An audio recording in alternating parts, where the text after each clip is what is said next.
esta conferencia.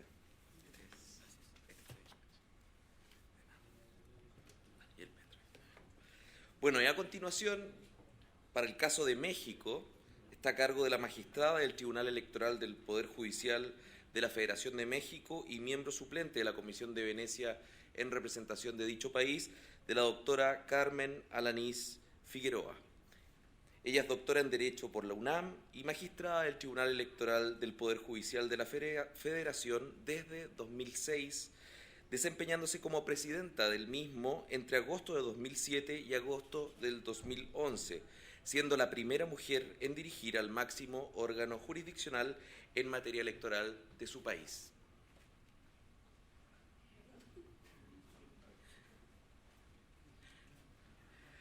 Muy buenas tardes a todas y a todos.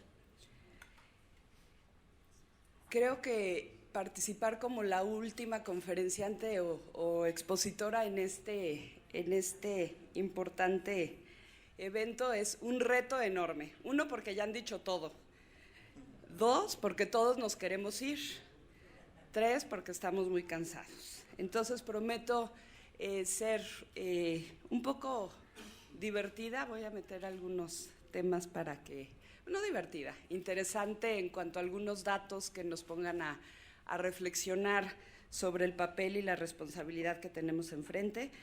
Ya he pedido a amigos que tengo aquí cerca que me vayan pasando las papeletas para el tiempo y yo también me voy a auxiliar del cronómetro de mi celular. Antes que nada quiero agradecer a todas las autoridades chilenas que hicieron posible este evento y la invitación. Y como todos ustedes saben, México y Chile son países hermanos. Y hace unas horas hablaba por teléfono con mi esposo y platicábamos y recordábamos que en 1973 su padre, o sea, mi suegro, que en paz descanse, pero lo quise mucho, también Manuel González Oropesa fue muy amigo, muy cercano de él. Él era canciller en México en el año del golpe. Y él voló al día siguiente en un avión del gobierno mexicano para lograr el salvoconducto de chilenas y chilenos que estaban en la Embajada de México. Y se logró que tuvieran el asilo en México. Visitó en prisión a Clodomiro Almeida, el canciller, su amigo, y también le dio asilo y refugio, entre muchas chilenas y chilenos, a doña Hortensia Bussi de Allende, quien estuvo en México 17 años, si no me equivoco en el dato. Pero lo que quiero decir, que es lo que creo que me impacta a mí ya directamente en la vida, es que esas chilenas y chilenos ya tuvieron hijos en México, ya se quedaron a vivir y a hacer familia, y hemos logrado una rica mexicanidad chilena. Todavía no hemos logrado combinar el tequila con los buenos vinos chilenos, pero gracias por recibirme en este país. Bueno, entremos en materia. Voy a presentar algunos datos, me voy a saltar. Le he pedido a Carla que me ayude ella, porque entre que le corto para ser rápida y cambio los slides, entonces va a ser muy, muy complicado. Quiero darles algunos datos de cómo estamos en el mundo respecto de la niñez y de las personas mayores. Nos vamos a los datos, Carla.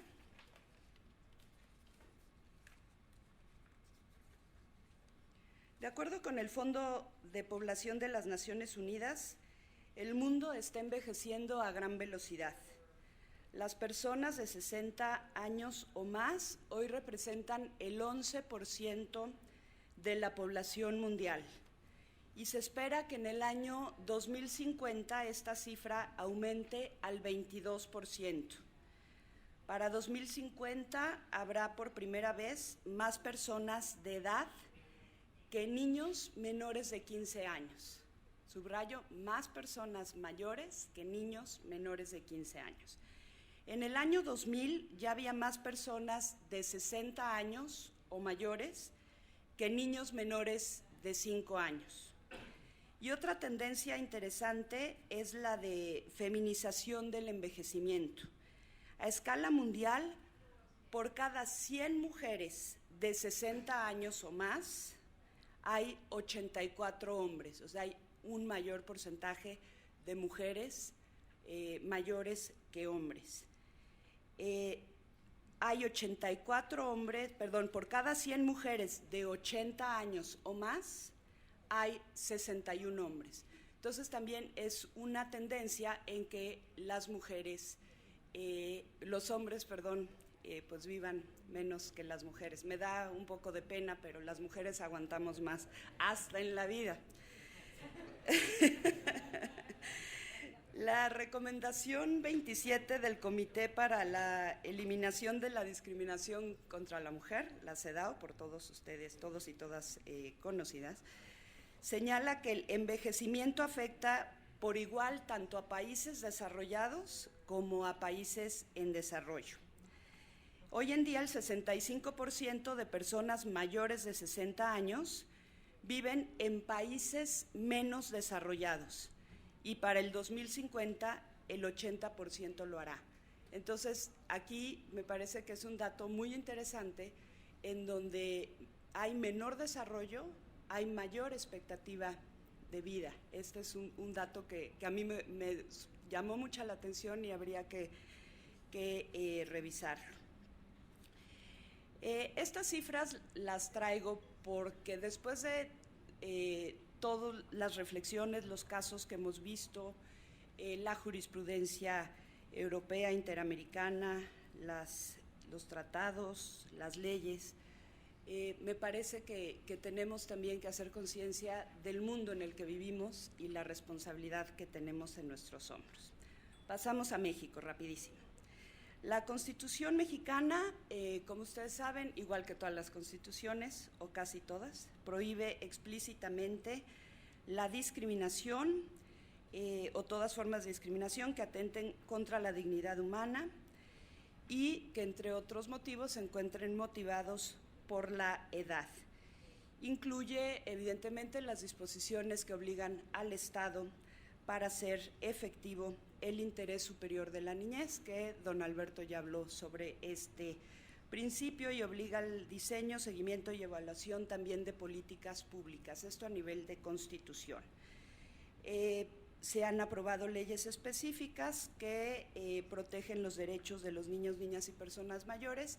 Yo diría que lo que vale la pena destacar de la última ley aprobada el año pasado es que se sustenta en principios y en los principios contenidos en los tratados de derechos humanos, que esto permite tanto a las autoridades administrativas como a todos los operadores judiciales, pues también velar por el cumplimiento de los principios.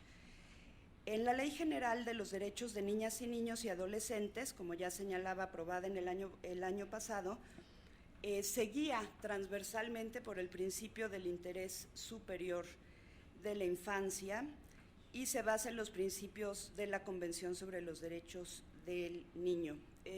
Definitivamente esta ley, para quien le interese, ha marcado en México un nuevo paradigma en la protección de los derechos de los niños, niñas y de los adolescentes. Y podemos decir que se pasó de un sistema puramente asistencialista a uno protector y promotor también de los derechos humanos. El magistrado Manuel González Oropeza ya mencionaba uno de los protocolos de actuación que aprobó la Suprema Corte de Justicia de México, que mencionaba el protocolo de los migrantes. Yo quisiera mencionar que son 7 los protocolos que ha aprobado la Suprema Corte de Justicia de la Nación y han sido muy eficaces como una herramienta de apoyo para todos los operadores judiciales, pero también para las autoridades administrativas, porque a partir de la constitución de los tratados de derechos humanos, de las políticas públicas, de los criterios, jurisprudencias, etcétera, van guiando al juzgador de cómo actuar en cada caso que involucre la violación de derechos humanos. También existe un protocolo de actuación para los casos que involucren la violación de derechos de niñas, niños y adolescentes. Desafortunadamente no tenemos un protocolo todavía para la atención de los casos que impacten a los adultos mayores, pero seguramente en breve la Suprema Corte lo tendrá. Para su conocimiento está, además del de migrantes y sujetas a protección internacional, el de niñas, niños y adolescentes, el de personas y comunidades en pueblos indígenas, personas con discapacidad, casos que involucren la orientación sexual o la identidad de género, tortura y malos tratos, y un protocolo sobre cómo juzgar con perspectiva de género.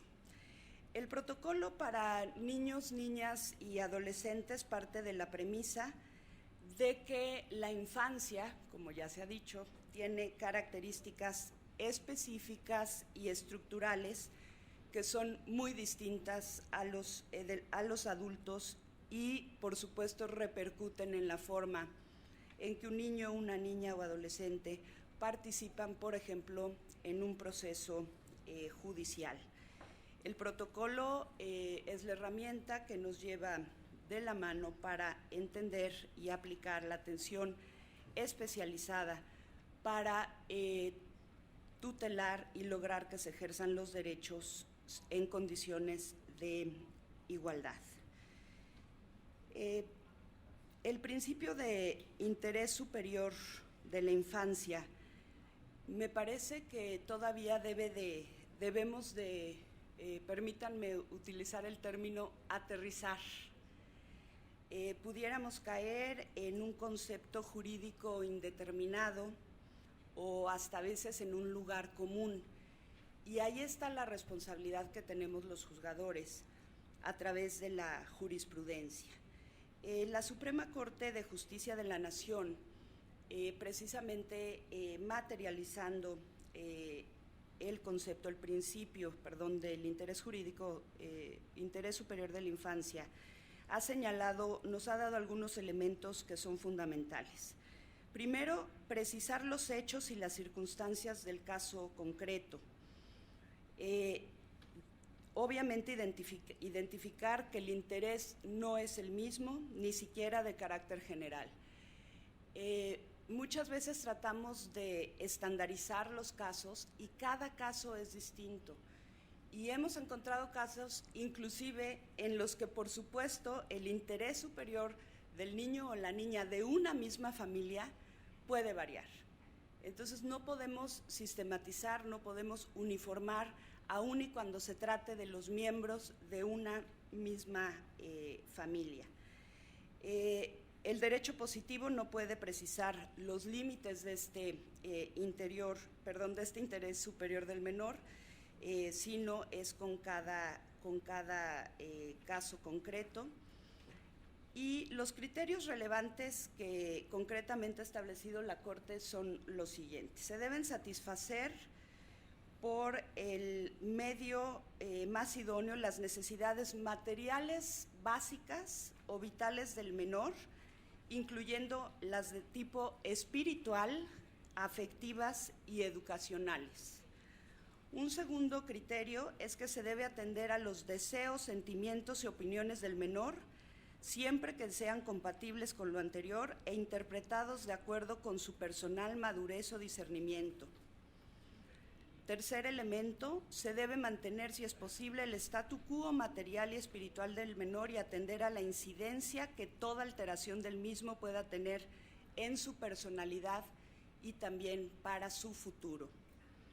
La Corte en México ha determinado que es necesario advertir que para valorar el interés del menor, muchas veces también se impone un estudio comparativo y en ocasiones beligerante entre varios intereses en conflicto en cada caso particular y para cada menor.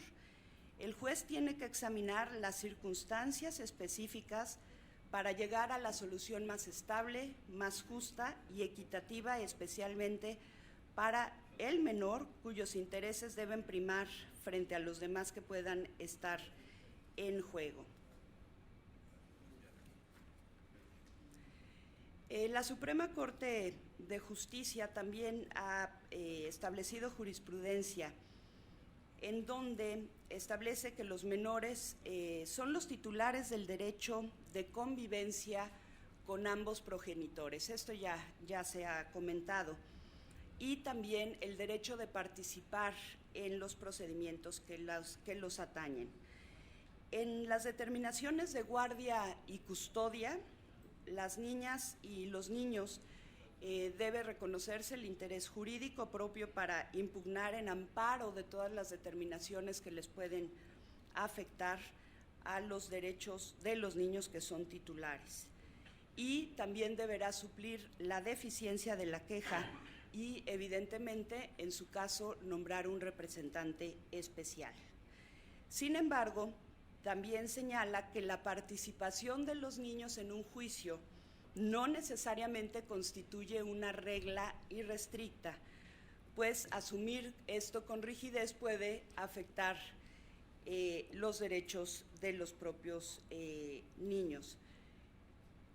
Por ejemplo, cuando los derechos de los niños no forman parte de la litis del asunto, pero son los propios padres en conflicto, madre y padre, quienes quieren que los niños comparezcan en el juicio, o cuando los propios niños o niñas manifiestan su interés de no participar o desinterés en participar o intervenir y prefieren hacerlo a través de sus representantes, o también si se pretende entrevistarles durante varias ocasiones y que estas no son necesarias, o por supuesto si se puede poner en riesgo su integridad física o psíquica. Otro criterio importante es el que, tratándose de procedimientos que afectan a los niños, quien juzga está facultado para recabar y desahogar de oficio todas las pruebas necesarias para preservar el interés superior de la infancia. La Suprema Corte de Justicia de la Nación, como seguramente ustedes conocen estos expedientes que denominó varios para ejecutar o cumplir con las sentencias de la Corte Interamericana de Derechos Humanos. En los casos de Inés Fernández y Valentina Rosendo, que involucraron a menores mujeres, resueltos, insisto, por la Corte Interamericana de Derechos Humanos, la Suprema Corte estableció la obligación del Estado de proteger el interés superior de los menores durante cualquier procedimiento en el que estén involucrados las siguientes cuestiones. Entre otras cuestiones, suministrar información e implementar los procedimientos adecuados, adaptándolos a las necesidades particulares, garantizando la asistencia letrada y de otra índole en todo momento. Estamos hablando de casos en donde militares violaron a mujeres indígenas y se condenó al Estado mexicano. Asegurar, especialmente en los casos en que hayan sido víctimas de delitos como abusos sexuales y otras formas de maltrato, que su derecho a ser escuchados se ejerza garantizando su plena protección, vigilando que el personal esté capacitado para atenderlos y que las salas de entrevistas representen un entorno seguro y no intimidatorio, hostil, insensible o inadecuado. Procurar que no sean interrogadas en más ocasiones que las necesarias para evitar, en la medida de lo posible, su revictimización o un impacto traumático. Por lo que se refiere a la separación de niñas y niños de su entorno familiar, no repetiría, evidentemente el primer paso es tratar de no separarlos de alguno de los padres y, en caso de ser necesario, pues adoptar todas las medidas especiales que impliquen la ubicación del niño bajo cuidados alternativos orientados a la reintegración de la familia a la familia de origen.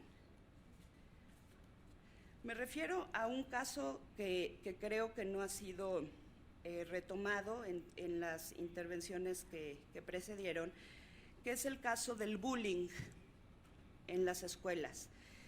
En el mes de mayo de este año, la Suprema Corte ya emitió varias tesis de jurisprudencia interesantes que obligan a los centros escolares, en primer lugar, a considerarlos como responsables en casos de bullying si son negligentes por acciones y omisiones al reaccionar a este fenómeno, o que reaccionen mal o que simplemente no reaccionen. Entonces son responsables los centros escolares y evidentemente los directivos. Directivos, profesoras y profesores tienen bajo su cuidado la integridad de los menores y deben protegerlos contra todo perjuicio o abuso físico o mental, descuido, trato negligente, malos tratos, explotación y abuso sexual. Directivos, profesores y profesoras deben propiciar las condiciones idóneas para crear un ambiente libre de violencia en las instituciones educativas. Deben tomar medidas y acciones afirmativas orientadas a garantizar a niñas, niños y adolescentes la igualdad sustantiva de oportunidades y el derecho a la no discriminación, y deben generar indicadores sobre su avance en la aplicación de métodos para prevenir y eliminar cualquier forma de discriminación y de violencia, con la finalidad de que sean sujetos de evaluación en la materia. Este punto a mí me parece fundamental, porque ya no solamente atiende el caso o los casos particulares, sino ya está obligando a las autoridades educativas que diseñen métodos de prevención e indicadores para medir que los centros educativos estén cumpliendo con el diseño de medidas que, además de impedir, permitan la actuación inmediata de los directivos, profesoras y profesores en las escuelas. También la Suprema Corte vincula a las instituciones educativas a identificar los factores de riesgo, la protección personal, familiar, social y comunitaria que caracterizan a la comunidad escolar, y elaborar y aplicar reglas y códigos de conducta que protejan a los estudiantes contra abuso y acoso sexual por parte de otros estudiantes. Este aspecto también me parece fundamental, porque ya no solo está vinculando a las propias autoridades directivas, profesores y profesoras en las escuelas, sino también a la comunidad a trabajar conjuntamente, y a los códigos de conducta que involucran todas las materias que pudieran afectar a las niñas y los niños en la escuela. Y finalmente, la Corte en este tema del bullying considera que los centros docentes tienen la indubitada responsabilidad de garantizar los espacios seguros para que las niñas, niños y adolescentes puedan cursar sus estudios libres de agresiones y vejaciones a través de acciones que permitan diagnosticar, prevenir, intervenir y modificar positivamente la convivencia escolar.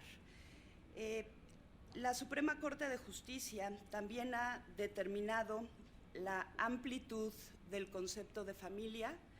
En México se incluye la posibilidad de que parejas del mismo sexo contraigan matrimonio y también que adopten infantes.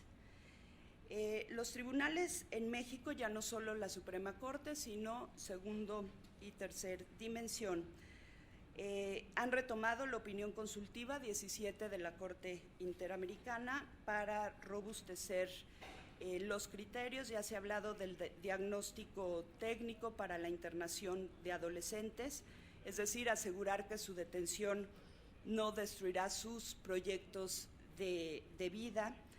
Y me parece que en México tenemos una asignatura pendiente, que es la atención y protección a personas desplazadas, en este caso infantes y adultos mayores, a causa de la violencia. Este es un tema que en México, desafortunadamente, por la situación que pasamos, se debe de atender. Me tomaría 3 minutitos, ya estoy sobre el tiempo, para referirme a algunos aspectos muy generales sobre adultos mayores. Igual y como lo comentaba don Alberto, pues hay pocos casos, poca jurisprudencia sobre la protección especial a los adultos mayores. Sin embargo, la jurisprudencia de la Suprema Corte evidentemente parte de esta especial protección de los derechos de este grupo poblacional, porque considera que la avanzada edad los coloca en una situación de dependencia familiar, de discriminación y de abandono, que me parece que es un fenómeno que también está muy presente en el mundo. Hay un caso que me pareció interesante, que se resolvió en un tribunal colegiado en el estado de Veracruz, en México, y derivó en una tesis jurisprudencial, y que señala que el juez o la jueza que determina la constitucionalidad de una orden de desalojo de un asilo de ancianos no debe limitarse a verificar si cumple con la debida fundamentación y motivación. Cité ancianos, sé que se dice adultos mayores. Entonces no debe limitarse a la motivación y fundamentación. Además, debe constatar que prevea los elementos indispensables para garantizar los derechos fundamentales de los adultos mayores afectados a una vida digna, así como la alimentación, la vivienda, la salud, la atención médica, el respeto a su integridad física, mental y emocional.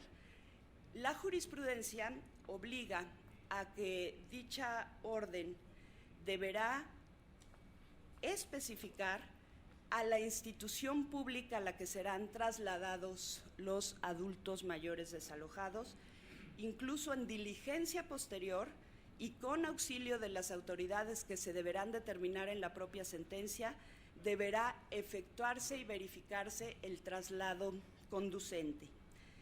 Y la tesis va más allá al señalar que, y lo cito expresamente, en términos del Protocolo de San Salvador, el Estado se encuentra obligado a proporcionar instalaciones adecuadas, así como alimentación, atención médica especializada a las personas de edad avanzada que carezcan de aquellas y que no se encuentren en condiciones de proporcionárselas por sí mismas. Otra jurisprudencia ha determinado las directrices derivadas de estándares nacionales e internacionales que deben aplicarse a los procesos penales, en donde figuren personas adultas mayores como parte agraviada, ofendida, inculpada o sentenciada. Gozar de la presunción de ser adulto mayor, mayor celeridad en la realización de las diligencias, monitoreo constante de sus niveles de salud física y mental, trato preferencial en horarios para comparecer ante el juez de la causa, analizar con detenimiento si su edad fue determinante para la comisión de los hechos que se imputan y, en caso de dictarse sentencia absolutoria, velar por su inmediata libertad, pero corroborando previamente sus condiciones alimentarias y de salud, así como que al salir no se le exponga a las inclemencias del tiempo, a la soledad de su retiro del centro de reclusión en horarios impropios para la facilidad del traslado.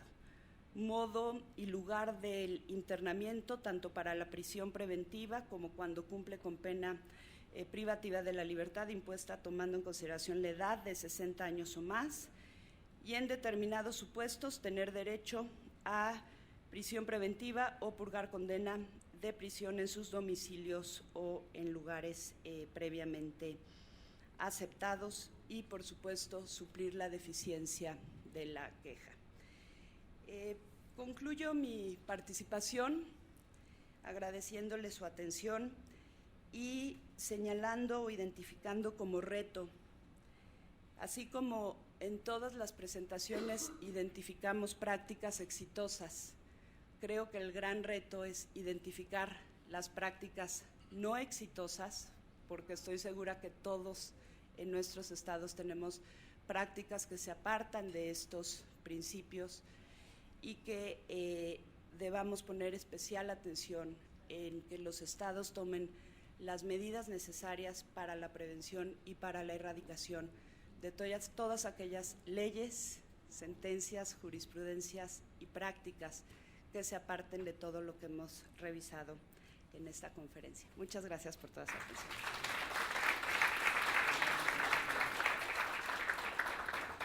Muchas gracias, magistrada.